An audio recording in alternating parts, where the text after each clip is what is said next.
HTML is the language in which web pages are written in. So every time you see a web page as you browse the internet, you are looking at an interpretation of an HTML document. HTML in a web document defines both the content of a web page as well as the links used to move from one page to another. In this lesson, we will start looking into HTML.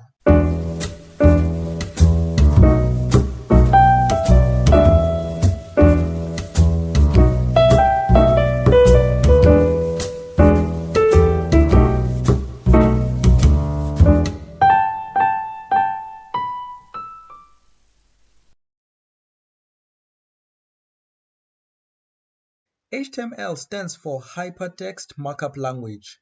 Let's break down the name and handle each part so that we can better understand HTML. Let's start with hypertext. In a document, hypertext is text that contains references or links to some other content, which could be another section in the same document or a reference to an external document or resource such as an image, video, or text file, etc. Many types of documents support hypertext or links. An example of such document is Microsoft Word. So let's go over to Microsoft Word and see hypertext in action. Alright, let's see links in Microsoft Word. Say we had a setup like, okay, let's see, what do we want to do here? We'll say link 1 pointing to section in current document. Link 2 pointing to an external document or resource. Is that how you spell resource? Hope so. Hey, why didn't it make the minus the same? Okay, anyways. Okay, we'll just use those two links. Okay, maybe I want to do this just to demonstrate. So we'll say link 2. So both link 1 and link 2 will be pointing to sections in this document. So assume that somewhere down here we had something like section 1. Section 1 has some stuff, and then further down here we had section 2. Now we go on ahead and say section 1 insert. We want to insert a bookmark, so we want to set that section 1 is a bookmark. When we add a bookmark to it, this allows us to create links that point to this bookmark or that point to this section. We'll do the same for this one as well. Give it a bookmark. We'll say that's section 2, add. So now if we come over here and then we say right click, link, then we say place in this document, section 1, say okay. We do the same thing, right click, link, section 2. Now in order to use links in Microsoft Word, you just click on control and then you click on the link. So right now we have two hypertexts. So as we said, a hypertext is text like normal text that you usually see in documents, but the difference is that this text actually has a link that's pointing to something else. In this case, we made two links pointing to the same documents. So let's go ahead and right click on, let's start with link 2. Look at that. So when we clicked on link 2, it jumped or it scrolled down to section 2 because link 2 is a hypertext or a link that's pointing to section 2. If we go back to link 1 is a hypertext or a link that's pointing in the same document to section 1. So that's how hypertexts link. They take you from this text, it's a particular text, so you speak, and then you're saying, okay, now if you want to go to a particular place, you can click over this text, which actually contains a link to that particular section. So how about external resources? We can actually do something that's similar. Say link. Now we create our resource. You see here it says existing file or web page. We want to web page for now. So we'll just link to a PDF document. And there we go. So when we right click, it's going to give us a warning, security, what.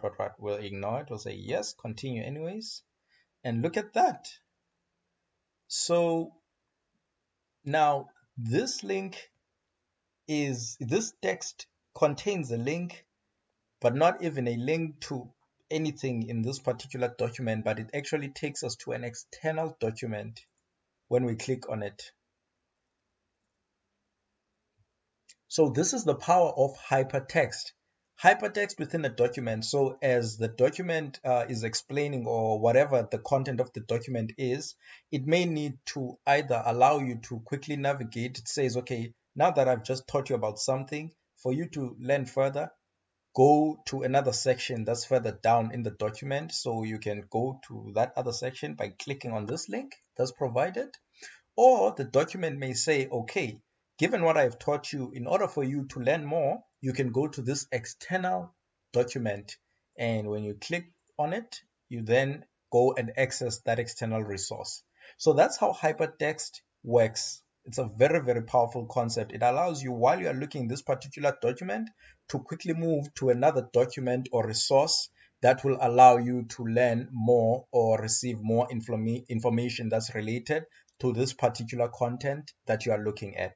So now that we have a better understanding of what hypertext and links are generally, the same principle applies in HTML. That hypertext part of the HTML word speaks to the fact that HTML documents can actually have hypertext, which link to either other sections on the same document, but more importantly and more powerfully, the hypertext in a document can contain links to other pages. And this is what makes the World Wide Web possible. Because remember, in a previous lesson, we spoke about how the World Wide Web is basically an interconnection of various web pages from all around the world and other web resources such as media files, etc. So all of this is possible through hypertext. We've seen hypertext almost every time we visit a web page. For instance, when you go in Google and search for something and you see a bunch of links, all of the results that you are looking at on Google, those are actually hypertexts, because each time you click on a particular word, you are actually taken to the document that that word was pointing to. And in similar manner, when you arrive at that particular document or that web page, you will often find that it has a lot of text that is clickable, that when you click, it will refer you to another document. So that's a hypertext. Now we are on another web page, which itself has a lot of hypertext. And we click on another link. That's another one. Then let's leave this particular website. And by the way, since all of these pages are on the same website, Wikipedia, as you can see, so all of these belong to the same website. But if we come over here to references, let's try to click on one of these links. And that should take us to another website, which this website might itself have links. Wrote on Twitter. Let's try that. Oh, okay. That content is no longer available. Let's try another link. How about this? There we go. Another page on the same website. So those are hypertext. That's the hypertext part of the HTML. It's the fact that HTML documents have the ability to have text that contains links to other web pages or other resources. So now that we have touched on the hypertext aspect of HTML that allows HTML documents to form a global or world wide web through links, let us look into the documents themselves and how they are written. Let's look at the markup language aspect of HTML. So what are markup languages? Traditionally, an editor would use a blue ink to mark up a piece of written work with predefined symbols, to not only correct it, but to also specify how parts of it should be printed out, such as specifying that a word should be bold or underlined, etc. Markup languages in computing in like manner specify sections of a document and also give context to text, such as specifying that a particular text should be a heading or a paragraph, as well as specifying other components such as tables, buttons, images, etc. In markup languages, the blue ink instructions are replaced by tag instructions, which look something like this.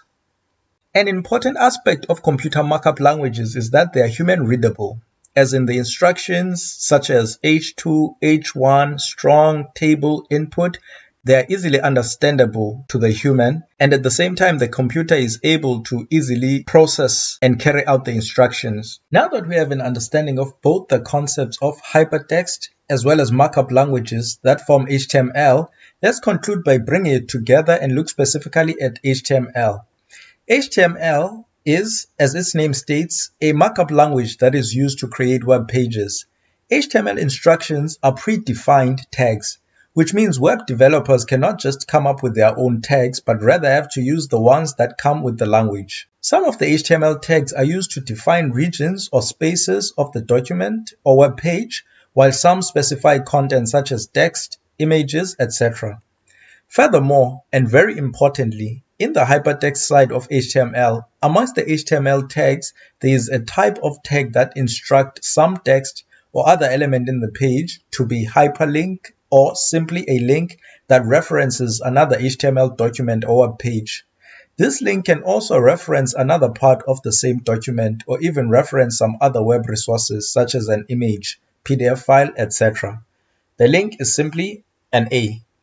Again, it is these links that allow web pages which would be otherwise existing in isolation to be interlinked, thus forming the Web Wide Web of web pages and other web resources. And that brings us to the end of this lesson. Next up, we will look at the syntax of tags, or in other words, we will look at how tags are formed or written, and we'll start playing around and see what we can do with HTML tags. Later. You can watch other tutorials over here. And most importantly, don't forget to subscribe and turn on notifications so that you don't miss out on tutorials as they come out.